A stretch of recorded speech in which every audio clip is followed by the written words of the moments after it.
Hey, good morning. Today is an exciting day because the tomato seeds are really starting to get up there.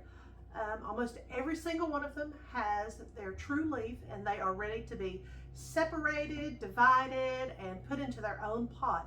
So I just thought I would take you along for the journey today on that, just in case you have not done that before or just in case you did not know how to do that.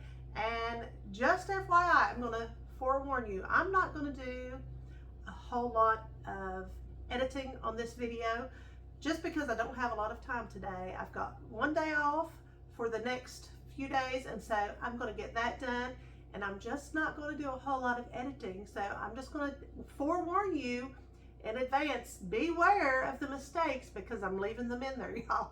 I'm so sorry. So just bear with me, and I will edit it just a little bit to take out crazy stuff. But this video is for you if you are planting tomatoes and if you want to learn how to separate your tomatoes after you have started them from seed. That's what we're going to do today. So I hope you all enjoy the video. Let's go.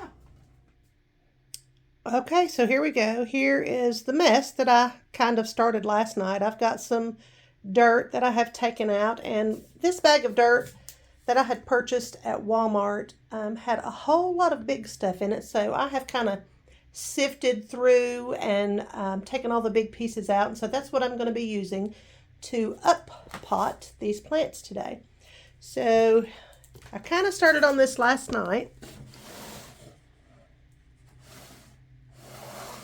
and there's what I have. That's what I'm going to be separating the tomatoes into. And I'll just show you real quick what I've got going on here. There's some other things that will need to be separated later on. I have some lettuce and some peppers. I've already divided most of the peppers. There are others that will need to be divided.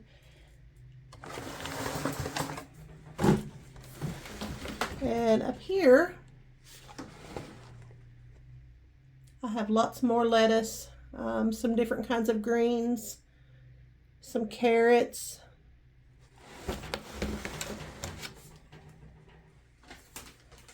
and then right here are the beauties that we're going to be working on today.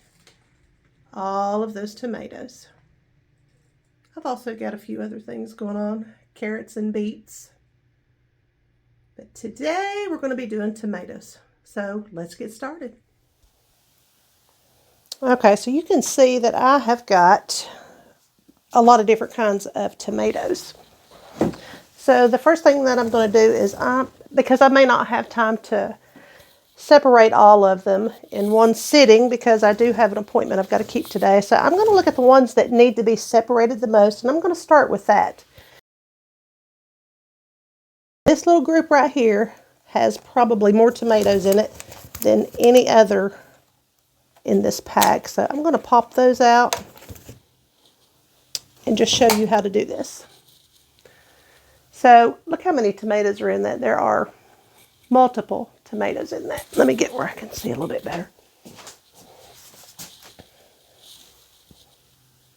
Now, you can see that there are, gosh, probably 2, 4, 6, 8, 10, about 10 or 11 tomatoes in that. So these really need to be separated and put into pots of their own. And so that's what we're going to do today. So tomatoes are so resilient. I'm going to come on down just a little bit so you can see what I'm doing here. So you just need to start gently teasing these roots apart. And they are going to break some, and there's not a whole lot you can do about that. So just pull them apart the best you can and start separating the plants.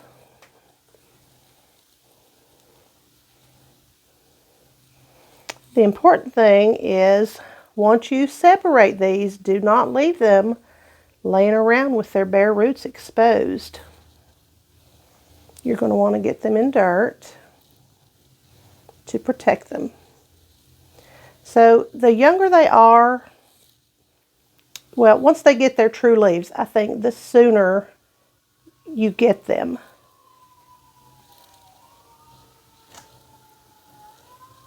separated after that, the better they do. So I'm just going to take a minute and separate all of them and then just get them all in pots.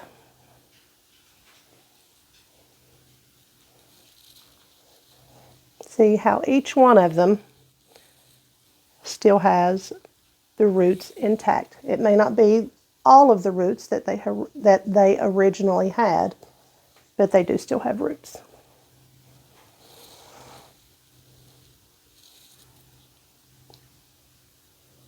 These are the blue cream, I think it is. I'll look here in just a second and tell you.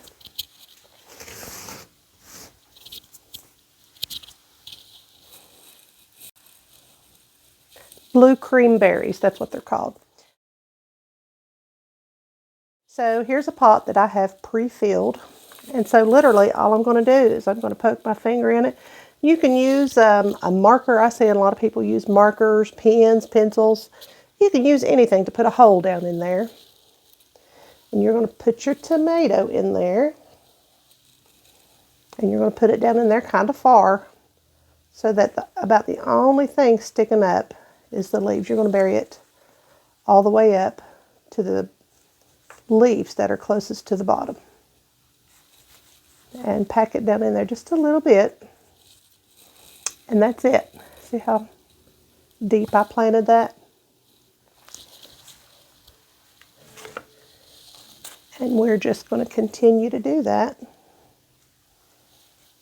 for all of these tomatoes. Look at the blue that's already on this one.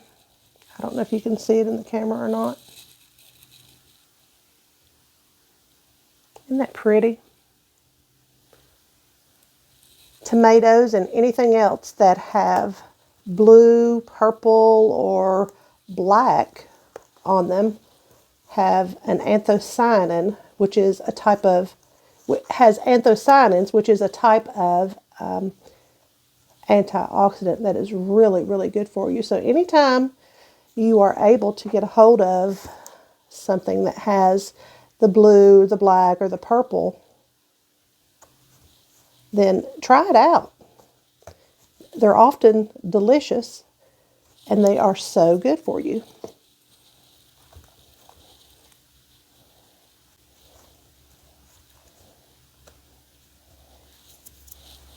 There you go.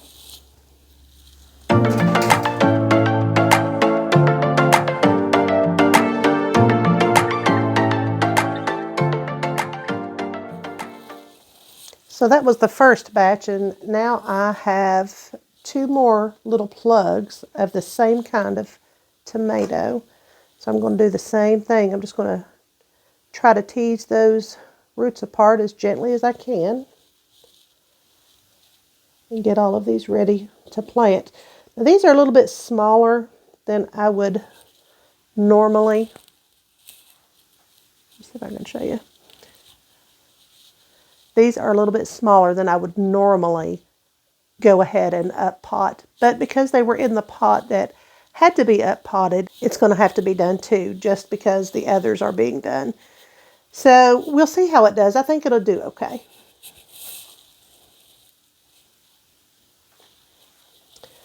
Sometimes they come apart with not a whole lot of root intact, and that's okay. Tomatoes usually do okay.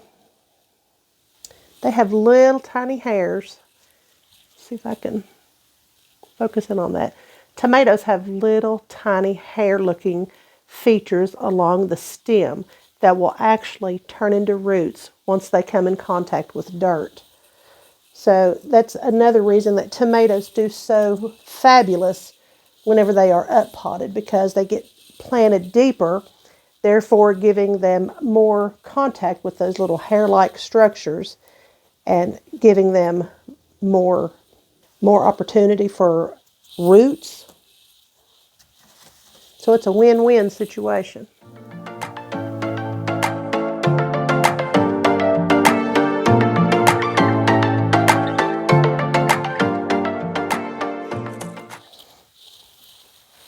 There's the teeniest, tiniest one.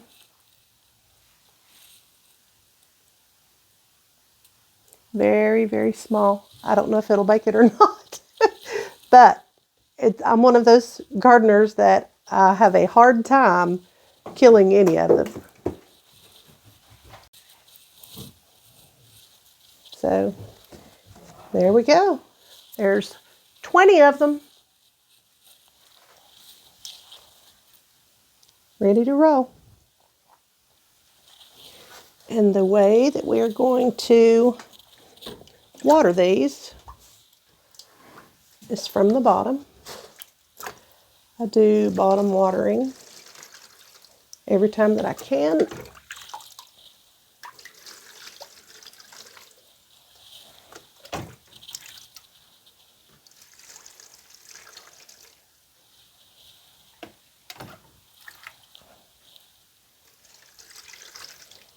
There we go. Now I'm just going to let those sit and soak that water up. And that's all there is to separating and dividing your tomatoes. And that's all there is to separating your seedlings and uppotting them to encourage growth. So I hope you all have enjoyed this video, and I hope you all have a great day. God bless you.